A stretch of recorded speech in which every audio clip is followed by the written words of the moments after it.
Oke. Ya, sudah bisa terlihat ya, Dok? Ya, terima kasih sekali Dr. Yanri waktunya dan sudah mengajak saya pada acara yang terhormat ini. Dr. Yanri, beliau guru dan mentor saya yang luar biasa. Selamat siang Bapak Ibu semua, senang sekali bisa berjumpa pada acara siang hari ini. Siang hari ini saya diminta untuk menyampaikan mengenai update COVID-19 di Indonesia.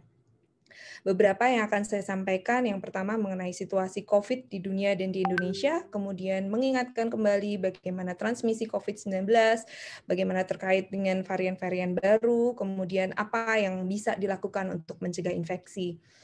Nah, untuk yang pertama, situasi COVID-19 di dunia. Ya, seperti Bapak Ibu sudah mengetahui bahwa saat ini di dunia, terutama di Eropa dan di Amerika, mereka sedang menghadapi gelombang keempat ya. Kalau dilihat dari grafiknya, 1, 2, 3, 4, gelombang keempat. Dan ini kalau dilihat dari grafik, ini angkanya masih naik. Nah, di Indonesia sendiri, kita kalau dibandingkan dengan grafiknya dunia, ini yang di sini yang merah ini adalah grafiknya dunia, kemudian yang ungu ini adalah grafiknya Indonesia. Tren kita itu selalu mengikuti sekitar 1 sampai 2 bulannya ya. Jadi ketika dunia mulai gelombang kedua, kita baru kelihatan nih gelombang pertama setelah 1 sampai 2 bulannya. Kemudian ini gelombang ketiga, kita masuk gelombang kedua yang sangat luar biasa kemarin ya Bapak Ibu semua, saya yakin kita semua merasakan impact-nya, dampaknya dari bulan Juli, Agustus kemarin ya. Kemudian alhamdulillah kita sekarang seperti tadi Dr. Doni sampaikan bahwa kita saat ini level yang tenang. Tetapi seperti yang juga diberitakan bahwa akan diprediksi, prediksinya karena ini Eropa atau dunia ini mulai gelombang keempat, nah ini ditakutkan pada akhir-akhir Desember atau Januari bertepatan dengan libur ya, khawatirnya prokesnya longgar lagi, kemudian semoga tidak terjadi gelombang berikutnya di Indonesia. Nah, sampai saat ini 4.253 kasus terkonfirmasi COVID di Indonesia dengan kematian 143.000 ya. Kemudian target untuk fully vaccinated, jadi vaksinasi COVID di Indonesia ternyata capaiannya masih 32,97%. Ini untuk yang full vaksin, jadi masih sangat rendah. Ini update dari data Kementerian Kesehatan saya ambil 2 hari yang lalu. Kemudian untuk bagaimana sih sebenarnya situasi COVID-19 di Indonesia saat ini juga dari Kementerian Kesehatan ya, update 2 hari yang lalu malam ya. Jadi kalau kita mengukur seberapa besar asesmen situasi COVID di Indonesia, kan Bapak Ibu sering mendengar level 1, 2, 3, 4. Sebenarnya level itu adalah level situasi di mana level-level itu yang akan menentukan kebijakan di suatu daerah. Jadi kalau misalnya seperti yang Juli Agustus lalu itu mungkin kita level 4, jadi semua shutdown gitu ya, semua tidak boleh betul-betul tarik rem darurat gitu. Nah, kalau sekarang ini kita berada di level 2. Ini adalah kenapa kok bisa didapatkan level 2? Karena kita melihat tingkat transmisi. Untuk COVID ini ada 7 tingkat transmisi. Yang pertama tidak ada kasus sama sekali, yang kedua adalah kasus impor atau kasusnya sporadis, bisa diidentifikasi satu-satu gitu ya. Kemudian yang ketiga adalah kasus klaster di mana sudah terjadi penularan di suatu kelompok, tetapi kelompok itu masih bisa teridentifikasi itu klaster. Kemudian yang selanjutnya adalah transmisi komunitas ya, atau tingkat transmisi komunitas. Transmisi komunitas itu dibagi menjadi 4, 1, 2, 3, 4. Nah, situasi di Indonesia itu saat ini berdasarkan kasus terkonfirmasi per 100.000 penduduk, kita masuk di CT1 atau community level tingkat transmisi komunitas level 1. Ketika membandingkan dengan Juli, Agustus kemarin, kita masuk di 3 atau 4, jadi sangat tinggi. Angka kasus terkonfirmasi tinggi, angka rawat inap di rumah sakit tinggi, bahkan angka kematian tinggi. Ini kita memang sedang di situasi yang tenang ya, tetapi kita masih tetap di level penularan komunitas.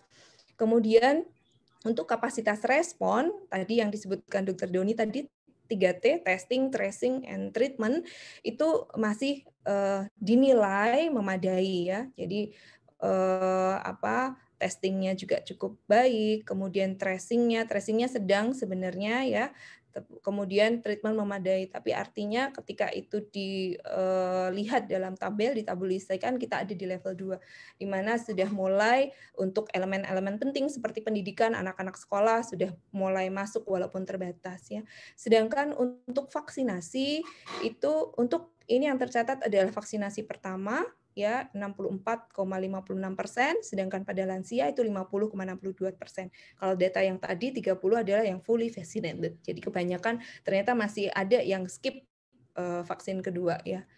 Nah, mengingatkan kembali, apakah ketika situasi tenang kemudian kita melupakan precaution? Tentunya tidak, karena seperti yang diprediksikan semoga tidak terjadi Desember kita tidak usah ada peningkatan gitu ya. Tetapi mengingatkan kembali bahwa transmisi COVID dari awal pandemi sampai sekarang itu tidak ada perubahan atau tidak ada hal yang baru. Jadi transmisinya masih person to person ya, kemudian melalui droplet, berbicara langsung dengan orang yang terkonfirmasi COVID ya, kemudian orang itu akan mengeluarkan droplet yang ukurannya lebih dari 5 mikron. Ketika ukurannya kecil ini disebut aerosol, yang ini bisa terbang di bawah udara ya, dan bisa stay atau bisa tinggal di suatu ruangan. Dan ketika dihirup oleh orang yang berada di dekatnya, maka orang itu akan bisa tertular. Itu transmisi utama, melalui transmisi langsung.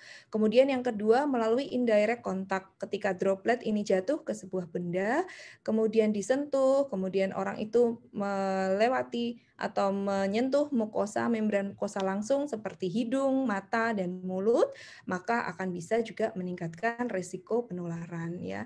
Jadi sampai saat ini memang melalui inhalasi, deposisi, dan atau sentuhan langsung membran mukosa. Nah, risiko infeksi SARS-CoV-2 ini bervariasi. Yang pertama adalah tergantung jumlah virus, ya, terutama konsentrasi virus di udara, viabilitas, dan virulensi virus. Dan risiko infeksi ini akan meningkat pada kondisi ruangan tertutup, ventilasi buruk, tidak ada pertukaran udara, ruangan ber-AC biasanya ya, tanpa pengaturan tata udara, maka akan meningkatkan risiko terinfeksinya. Kemudian yang kedua, peningkatan ekshalasi ya, pada misalnya situasi tertutup di gym gitu, orang pada olahraga semua tetapi tidak jaga jarak ya, olahraga buka masker biasanya ya, itu akan meningkatkan risikonya. Kemudian lama paparan juga berpengaruh. Minimal 15 menit. Ya, kemudian COVID ini kenapa kok bisa menyebar begitu cepat? Karena individu yang asimptomatik atau presimptomatik sebelum individu itu mengalami gejala, maka sudah dapat menularkan SARS-CoV-2. Dan penularan dari individu sebelum dia merasakan gejala itu ternyata mendominasi persentase transmisinya. Dan ternyata jumlah virus di saluran nafas itu paling tinggi pada 1 minggu pertama setelah terinfeksi, di mana bisa jadi orang itu belum bergejala, jadi masih merasa sehat. Itulah sebabnya masker itu perlu untuk dipakai baik mereka yang sehat maupun yang sakit. Nah, sebenarnya seberapa besar sih tingkat penularan SARS-CoV-2? Ini ada penelitian ya di Cina dan di Eropa dan Amerika mengenali angka R0. Angka R0 itu adalah angka di mana kira-kira satu orang yang sakit COVID itu bisa menularkan ke berapa orang. Di Cina itu angka R0 ini penelitian Maret 2020, kemudian yang ini adalah data sampai Maret 2021. Angka R0-nya adalah 5,7, artinya satu orang itu bisa menularkan ke 5 sampai 6 orang yang sehat gitu ya. Kemudian di Eropa dan di Amerika juga angkanya sama, bervariasi yang mendekati 4. Di awal-awal pandemi dulu sebenarnya ketika virus pertama kali itu ada dan kemudian dilakukan penelitian mengenai mencari angka R0, waktu itu sebenarnya tingkat penularannya atau R0-nya adalah 2,5 atau sekitar satu orang COVID bisa menularkan ke 2 sampai 3 orang sehat. Tetapi karena mutasi ya, karena varian-varian baru ini R0-nya menjadi naik. Nah, mengingatkan kembali bagaimana seseorang itu bisa terinfeksi atau proses infeksi SARS-CoV-2 itu bagaimana. Virus dia akan bisa menginfeksi kalau dia ketemu dengan reseptor yang cocok atau ACE2. Dan ketika ketemu reseptor yang cocok, virus itu akan masuk ke dalam sel.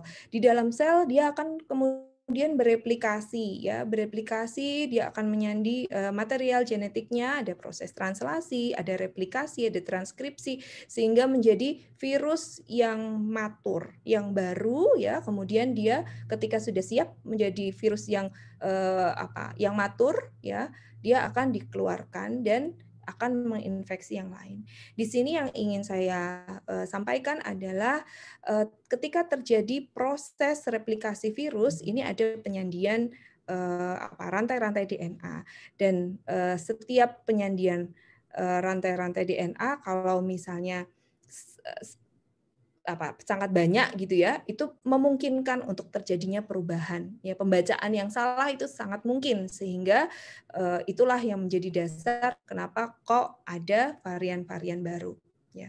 Kemudian ketika virus itu menginfeksi sel, kemudian mengaktifkan sistem imun, akan terjadi reaksi inflamasi atau reaksi radang yang luar biasa. Kita biasa mengenal dengan overproduction sitokin atau badai sitokin, yang itu bisa mengenai seluruh organ tubuh, paru, jantung, ginjal, hati, dan juga saluran cerna. Nah, itu tadi, semakin banyak virus itu mengalami kesempatan untuk bereplikasi, maka secara alamiah virus itu akan terus mengalami perubahan atau mengalami kesempatan untuk mengalami mutasi. Dan secara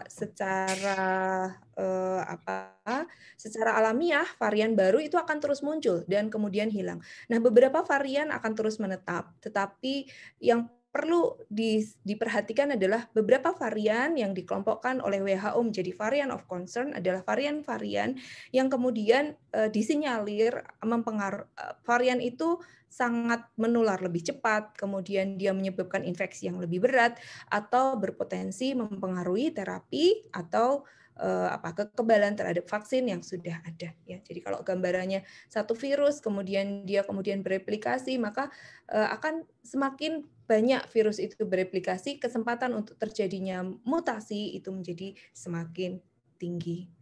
Nah, terakhir dari WHO ada varian of concern, itu tadi 4 varian yang masih masuk dalam golongan varian of concern, yaitu mereka yang disinyalir mengalami menyebarnya lebih cepat, memiliki kemampuan menginfeksi menjadi infeksi yang lebih berat, kemudian satu lagi ditakutkan mempengaruhi terapi atau mempengaruhi efektivitas vaksin, itu ada 4. Alpha penamaannya sudah disederhanakan dengan alfabet Yunani, alpha, beta, gamma, dan delta. Ya, ini yang terakhir delta. Dan kemudian virus-virus ini termasuk delta itu juga mempunyai subvarian gitu. Karena perubahan rantai genetiknya, dia mempunyai beberapa subvarian. Nah, di samping varian of concern, ada juga varian of interest. Varian of interest itu kalau di level yaitu masih di bawahnya varian of concern. Jadi pada varian-varian ini disinyalir ada perubahan genetik yang berpotensi untuk menjadi varian of concern. Sampai data tadi malam di WHO masih ada 2 nih, VOI-nya itu lambda dan mu, ya. Kemudian untuk beberapa varian juga under monitoring, ya, ada theta, ada gamma, ada kappa gitu, ada eta gitu ya. Nah, 2 menit lagi. Baik, dokter, 2 slide terakhir. Nah, untuk pencegahan infeksi, apa saja yang bisa kita lakukan dengan banyaknya varian? Yang pertama, avoid the 3 Cs, hindari 3C. Yang pertama, crowded places. Yang kedua, close contact setting, kita hindari tempat yang sangat padat. Hindari kontak erat. Hindari kontak erat itu kalau bisa tidak usah ketemu orang tanpa masker, ya, dengan lebih lama makan-makan di kerumunan, itu sangat dihindari. Kemudian hindari confined and enclosed spaces, dengan hindari tempat-tempat dengan ventilasi yang buruk, ya. Plus ada 6 precaution. Yang pertama, jaga jarak minimal 1 meter, kemudian selalu cuci tangan, terapkan etika batuk, gunakan masker, buka jendela, kemudian vaksinasi. Nah, pesan terakhir Dokter Yanri mengenai masker, mana sih masker yang efektif? Ini mengingatkan kembali Bapak Ibu, masker yang efektif ini yang paling efektif adalah KN95 memang tentu saja, tapi ini didedikasikan, dibuat untuk healthcare setting ya. Jadi kalau untuk Bapak Ibu yang di luar fasilitas kesehatan bisa menggunakan surgical masker yang triple mask ya, atau masker kain yang 3 lapis ya. Di luar itu efektivitasnya semakin turun dan yang tidak direkomendasikan adalah yang hanya 1 lapis atau hanya yang apa ya, biasanya dipakai untuk orang yang naik gunung ini ya. Kemudian apapun jenis maskernya, kalau dipakai dengan tidak benar, maka akan menurunkan efektivitasnya. Hati-hati, masker harus menutup hidung dan mulut dan, tidak ada kebocoran. Kebocoran yang utama seringkali terjadi adalah pada hidung, kemudian pada pipi, dan pada dagu. Jadi disarankan, CDC menyarankan memakai masker secara ketat itu, fit dan tight itu bisa menurunkan risiko infeksi. Bagaimana caranya? Ya mendobel dengan masker kain, jadi masker bedah di dalam, masker kain di luar, harapannya menjadi lebih tight. Atau maskernya di-knitting, diikat di pojok sehingga ketat di pipi, tidak ada kebocoran. Mungkin itu saja Dokter Yanri yang bisa saya sampaikan. Terima kasih, waktu saya kembalikan pada Dokter Yanri.